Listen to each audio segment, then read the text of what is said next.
Hey everyone! Welcome back to the channel. Today, we're going to break down something you've probably heard before, API. Sounds techy? Don't worry. I'll explain it like I'm talking to a friend, simple, clear, and with real-life examples. Let's go. So, what is an API? API stands for Application Programming Interface.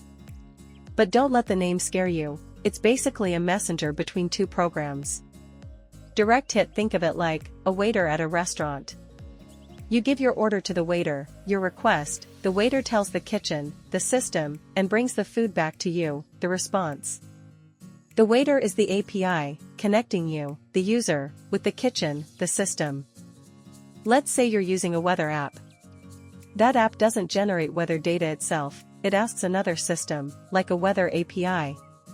You click check weather, the app sends a request to a weather API, and gets back the temperature and forecast. Then it shows it to you on the screen. Another example, you log into a site using your Google account. That website is using Google's login API to access your basic info, with your permission.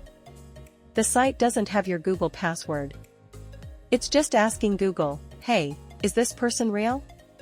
Google says, yep, they're in. That safe communication equals API in action. If you're a developer, you use APIs all the time.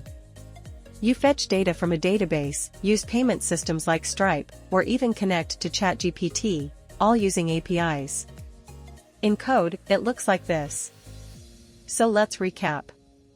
An API connects one software to another. You use them daily, weather apps, login with Google, online maps, and more. Developers use APIs to send and receive data between systems. Thanks for watching. If this helped you understand APIs better, hit the like button and subscribe for more beginner-friendly tech explainers.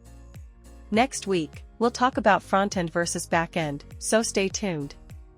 Drop your questions or next topic suggestions in the comments. See you soon.